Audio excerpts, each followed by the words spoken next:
Bueno, pues yo soy María y voy a presentar los puntos de introducción y teoría explicativa. ¿Qué es la dislexia? Bueno, pues la dislexia hace referencia a la dificultad en la seguridad y en el reconocimiento fluido de las palabras y se caracteriza también por una baja habilidad tanto en el deletreo como en la decodificación. Este término es introducido por Rudolf Berlin en 1887 y antes se denominaba ceguera a las palabras.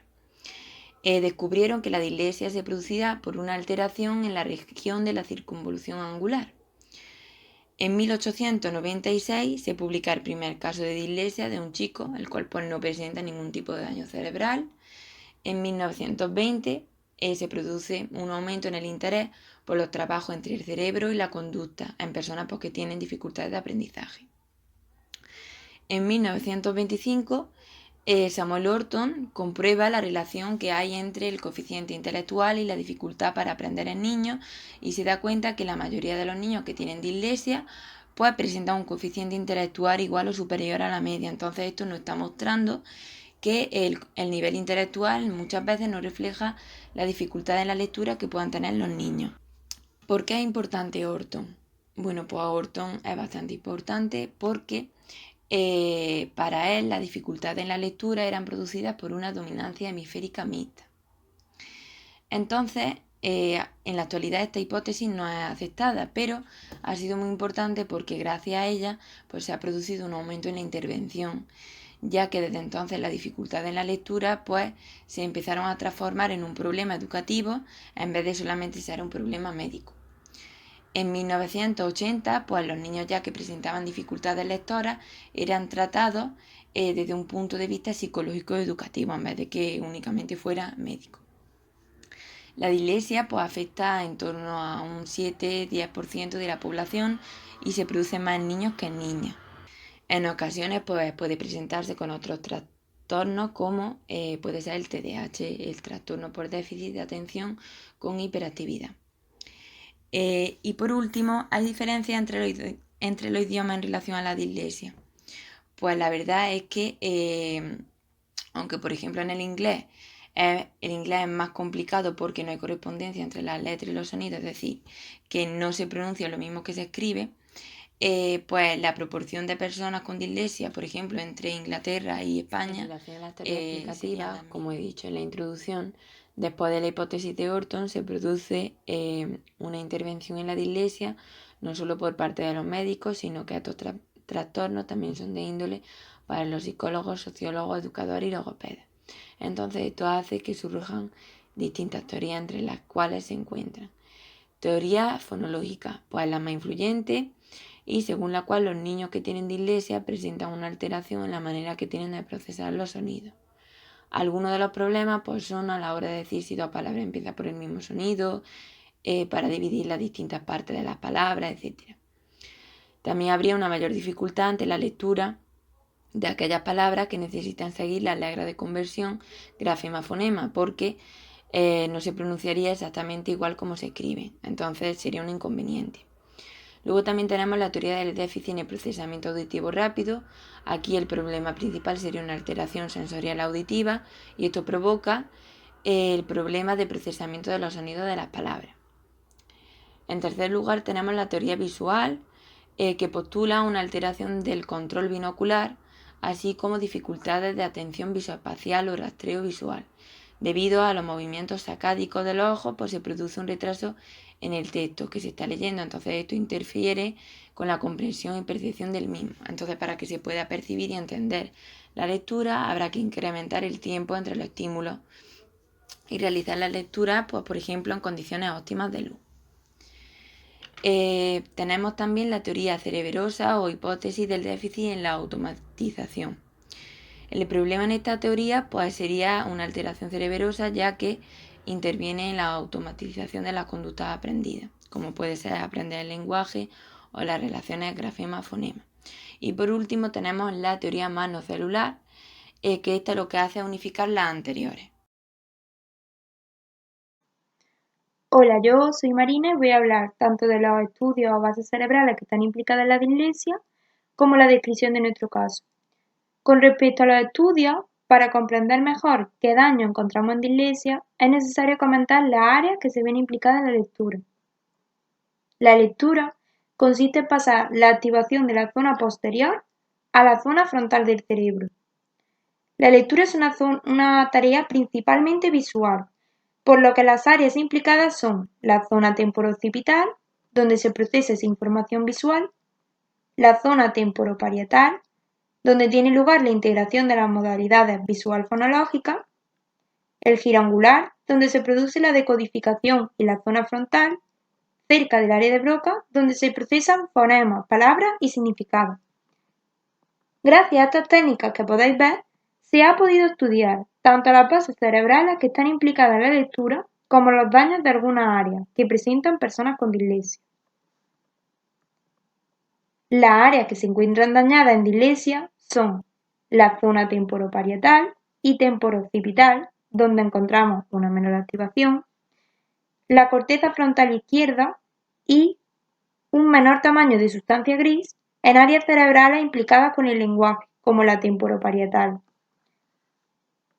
Aquí podemos ver cómo quedaría la activación de un cerebro de una persona con dislexia. Con respecto a la descripción de nuestro caso, os presento a Iker. Iker tiene 8 años y proviene de una familia de 9 miembros. Tanto su padre como sus 3 hermanos varones tienen problemas de aprendizaje. Iker presenta las primeras dificultades en la etapa de educación infantil, cuando tiene 4 o 5 años. En el colegio le realizaron un informe psicopedagógico, en el que determinaron que Iker es capaz de leer, aunque a ritmo más lento, por lo que no presenta dislexia de desarrollo, sino que sus problemas se deberían a una desorganización familiar, un empobrecimiento cultural o por la sobreprotección de la madre. Los padres de Iker, descontentos con el informe, piden una valoración a la unidad de neuropediatría.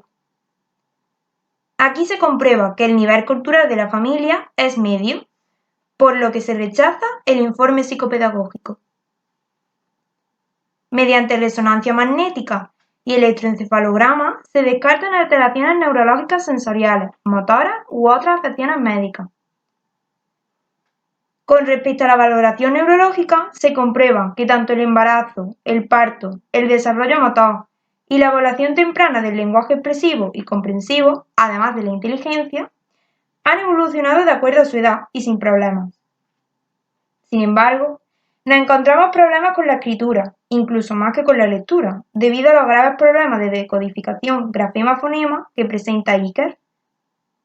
También tiene problemas con la comprensión lectora, la ortografía, la velocidad lectora y la lectura de pseudopalabras. En cuanto a la valoración social y escolar, pudimos encontrar que Iker contaba con muchos amigos, es cariñoso y afable.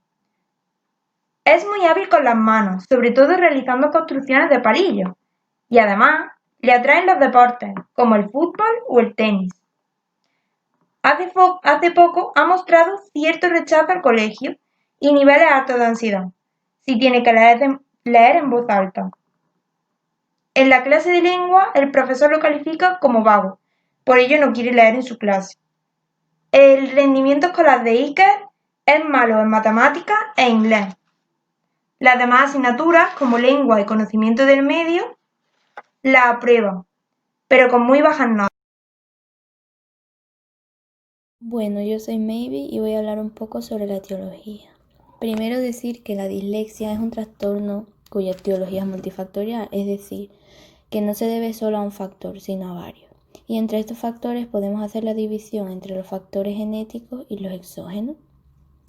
En cuanto a los factores genéticos, la historia familiar es el factor de riesgo más importante, ya que entre un 35 a un 40% de familiares de primer grado presentan también dislexia.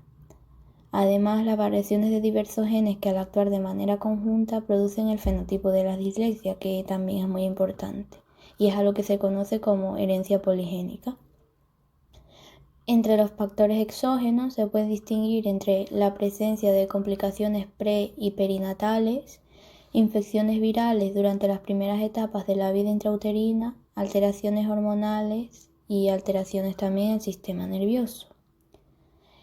Y también es importante mencionar que este tipo de trastorno se puede presentar de manera aislada, pero es más común que forme parte de un cuadro más complejo.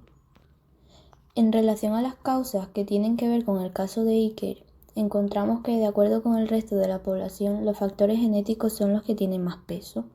Como se comenta en el caso, todos los varones de la familia, incluido el padre, presentan un problema de aprendizaje. Aquí se puede comprobar el gran peso de la heredabilidad, es decir, de los antecedentes familiares. A diferencia de su hermano Sergio, que es su hermano gemelo, Iker fue diagnosticado con dislexia del desarrollo aislada, sin ningún otro trastorno. Sin embargo, su hermano Sergio fue diagnosticado con dislexia del desarrollo y TDAH de subtipo impulsivo. Esto concuerda con lo antes comentado, que aunque es común encontrarse con dislexia, pues también puede diagnosticarse sola, como es el caso de Iker. Y por último, en este caso se puede observar que los factores exógenos o ambientales no están asociados, ya que, como comenta la madre, durante el embarazo gemelar y el parto no hubo complicaciones. Fue normal, al igual que el desarrollo motor del niño. En cuanto al diagnóstico, según el DSM-5 se aplican las siguientes circunstancias. Según el criterio A, hay que presentar al menos uno de los siguientes síntomas que han estado presentes al menos durante 6 meses, existiendo intervenciones dirigidas a tratar esas dificultades, pues como pueden ser lectura de palabras imprecisa o lenta y con esfuerzo, como por ejemplo una lectura vacilante, errores de precisión, intentar adivinar las palabras, también dificultades para comprender el significado de lo que lee, dificultades ortográficas en referencia a la falta de precisión, pues omitir, añadir o sustituir letras, y dificultades en la expresión escrita, errores gramaticales o de puntuación, mala organización de ideas. Como criterio B tenemos que las actitudes o habilidades académicas afectadas, que han sido evaluadas mediante pruebas, están significativamente por debajo de lo esperado en esa edad cronológica e interfieren negativamente en el rendimiento académico, laboral o de la vida cotidiana. Aquí hay que destacar que en individuos mayores de 17 años se pueden sustituir esas pruebas por la historia documentada de las dificultades de aprendizaje en la edad escolar. Según el criterio C, las dificultades de aprendizaje comienzan en la edad escolar, aunque pueden no manifestarse totalmente hasta que el aumento de la exigencia académica supera la cantidad de compensación cognitiva del estudiante, y esto sucedería en los últimos cursos de educación primaria o en secundaria. Y por último, el criterio D, en el que las dificultades de aprendizaje no se explican mejor por otras causas, como pueden ser deficiencias intelectuales con un coeficiente intelectual por debajo de 70, déficits visuales o auditivos no corregidos, falta de dominio del lenguaje, otros trastornos mentales o neurológicos. El perfil neuropsicológico de Iker es compatible con una dislexia del desarrollo de tipo combinado, con problemas tanto en la decodificación como en la comprensión lectora. Y es de tipo combinado porque tanto la lectura en voz alta como la comprensión lectora están alteradas.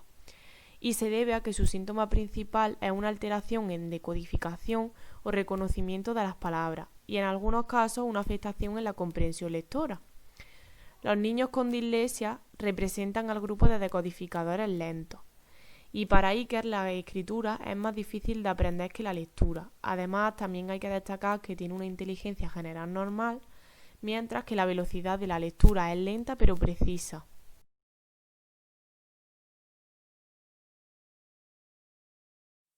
Respecto a las pruebas, en el colegio previamente se le administró la batería de evaluación de los procesos lectores, el PROLEC, donde se observaba un retraso significativo en la velocidad, pero no en la precisión lectora. También se le administró la escala de inteligencia Wechsler para niños, donde se presentaba un nivel intelectual medio. Al principio, en el informe psicopedagógico no se consideró el diagnóstico de dislexia del desarrollo, por lo que los padres, al no obtener una respuesta satisfactoria escolar, decidieron acudir a la unidad de neuropsicología, derivados desde el servicio de neuropediatría, donde le habían practicado un electroencefalograma y una resonancia magnética estructural, cuyos resultados se encuentran dentro de la normalidad, descartando alteraciones neurológicas, sensoriales, motoras u otras afecciones médicas. Entre las distintas subpruebas que aparecen dentro de la escala de inteligencia, Iker muestra puntuaciones significativamente mayores en comprensión verbal y razonamiento perceptivo, a diferencia de la memoria de trabajo y la velocidad de procesamiento. De cara a la memoria de trabajo, presenta un rendimiento inferior en el subtest dígitos, y en la velocidad de procesamiento muestra una velocidad de ejecución normal en el subtest de búsqueda de símbolos, dado que el requerimiento de la memoria de trabajo es menor, y un rendimiento inferior en el subtest claves, por todo lo contrario, ya que se necesita de una adecuada memoria de trabajo.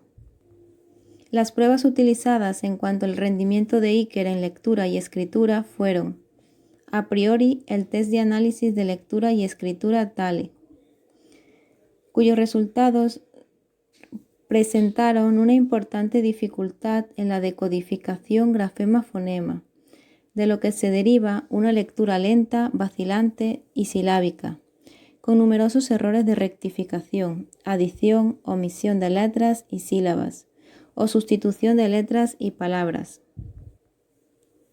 En lo que se refiere a la escritura, su rendimiento es muy deficitario para su edad y nivel académico, puesto que presenta gran cantidad de errores de ortografía natural, es decir, omisiones, sustituciones y fragmentaciones, y de ortografía arbitraria, tanto en escritura espontánea como al dictado, llegando a ser incluso ilegibles. Su velocidad en la escritura también es inferior a lo esperado. También se utilizó la escala de Magallanes para la lectura y escritura. Aquí se concluyó que la lectura de pseudopalabras también le resultó problemática, dando como resultado un nivel inferior para su edad y nivel escolar. Las pruebas utilizadas para evaluar el lenguaje fueron el subtest de vocabulario, el test de vocabulario de Boston y el token test. Los resultados concluyeron que la expresión y comprensión oral de Iker se encuentran dentro de la normalidad. Muestra también un adecuado nivel de vocabulario, denominación y fluencia ante consigna semántica adecuada, pero no ocurre lo mismo ante consigna fonética, ya que presenta una alteración y no rinde según lo esperado a su edad. En relación a las funciones visoperceptivas y visoconstructivas, es decir, las praxias, se encuentran dentro de lo esperado para su grupo normativo. En cuanto a las operaciones relacionadas con el cálculo, se le aplicó la suma, la resta, la multiplicación y la división de manera mental y por escrito. Su desempeño presentó un rendimiento adecuado a su edad, demostrando que lee y escribe los números de hasta 3 cifras, pero aún no tiene automatizadas las tablas de multiplicar. Las pruebas utilizadas en cuanto a las funciones premotoras, la programación y regulación del movimiento fueron las pruebas del diagnóstico neuropsicológico de Luria. El desempeño de Iker mostró una alteración en tareas tales como alternancias, coordinación y la inhibición motora. También se muestran dificultades en la automatización del aprendizaje de secuencias de movimientos con cada una de las extremidades superiores. Varias fueron las pruebas utilizadas para evaluar las funciones ejecutivas de Iker, como el subtest matrices, que mide el razonamiento, el test de Stroop de colores y palabras, que mide la sensibilidad a la interferencia, el test de clasificación de tarjetas de Wisconsin, que mide la categorización y flexibilidad mental, y el subtest Torre, para la planificación y solución de problemas. En general, se observa en Iker un juicio y razonamiento abstracto dentro de la normalidad. También en la organización, planificación y secuenciación de la conducta presenta rendimientos adecuados a su edad. De cara al tratamiento se emiten una serie de orientaciones individualizadas tomando como punto de referencia su perfil neuropsicológico y los datos recogidos de su historial clínico, logrando de esta forma ayudar tanto al equipo de atención a la diversidad como a los propios padres. Los principales objetivos de la intervención serán aumentar la autoestima de Iker y mejorar su rendimiento académico. Posteriormente, se expone una intervención paralela en el colegio y también a nivel extraescolar, mediante una serie de adaptaciones.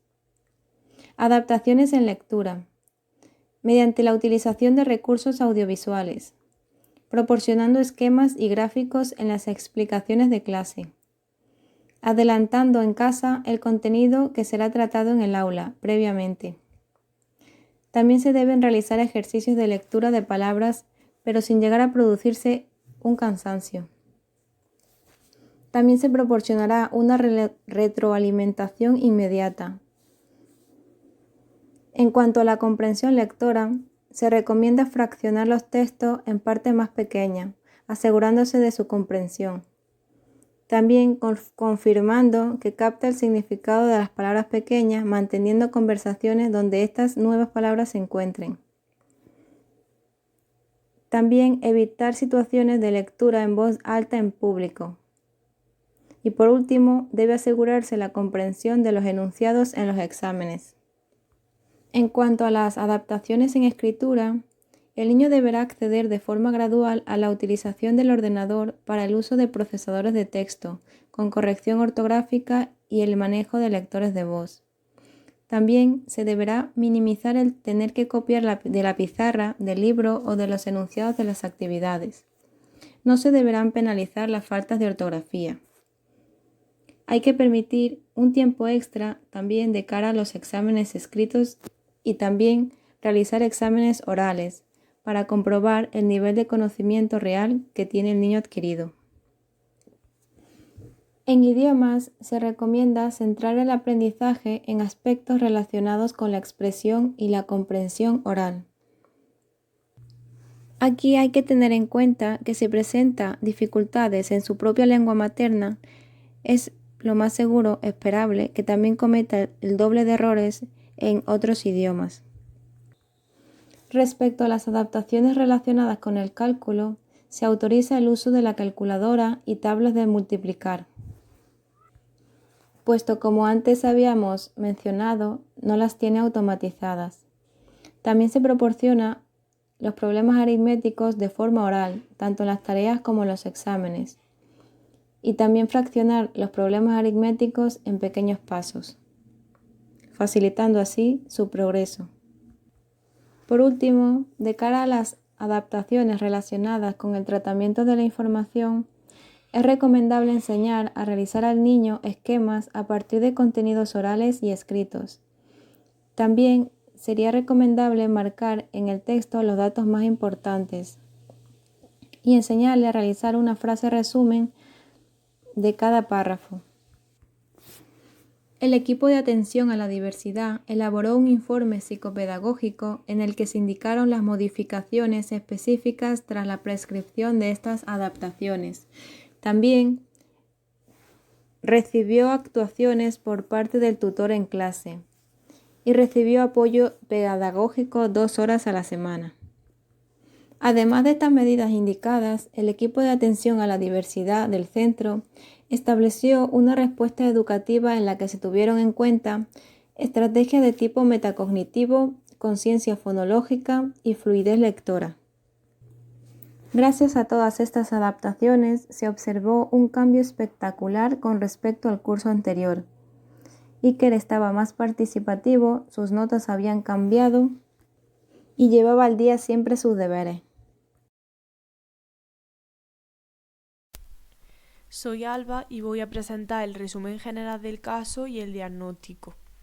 En cuanto al resumen general del caso, este es Iker, que es un niño diagnosticado con dislexia del desarrollo de tipo combinado, que presenta las primeras dificultades de aprendizaje en torno a los 4 o 5 años de edad, cuando se comienza con el aprendizaje formal de las letras, que es en educación infantil. Empezó a presentar problemas en lectoescritura y en un primer momento en el colegio se descarta la dislexia del desarrollo, con la realización de un informe psicopedagógico, porque Iker sí que podía leer, pero lo hacía a un ritmo lento. Sus padres, no contentos con la respuesta, acuden a la unidad de neuropsicología, donde hacen a Iker las pruebas correspondientes, que descartan alteraciones neurológicas.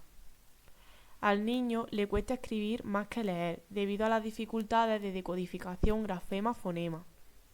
Y también presenta ansiedad cuando tiene que leer en voz alta, sobre todo en clase de lengua, en la que el profesor considera que es algo vago, y además sus notas son reducidas. Se emite un tratamiento que va dirigido sobre todo a mejorar la autoestima de Iker, a la vez que mejorar el rendimiento académico. Se pone una intervención tanto en el colegio como a nivel extraescolar, con adaptaciones en la lectura, escritura, idioma, cálculo y relacionadas con el tratamiento de la información. También el equipo de atención a la diversidad del centro tuvo en cuenta estrategias de tipo metacognitivo, conciencia fonológica y fluidez lectora. Además, se elaboró un informe en el que se indicaron las modificaciones específicas. Entre los datos curiosos que se pueden mencionar sobre la dislexia, se pueden comentar los siguientes. Hay investigaciones que afirman que el 30 al 48% de los presos padecen dislexia. Estudios como el realizado por la criminóloga Nancy Lux afirma que la dislexia es una patología muy común que presentan los delincuentes. Esto puede estar relacionado con el nivel educativo o el estilo de vida que presentan estos sujetos. La investigación de la Asociación de Dislexia en Jóvenes Delincuentes en Bradford encontró que entre los jóvenes que padecían dislexia, el comportamiento problemático era evidente. Se encontró también que el 37% de estos jóvenes tenían una especial necesidad educativa, problemas de comportamiento o riesgo de exclusión escolar.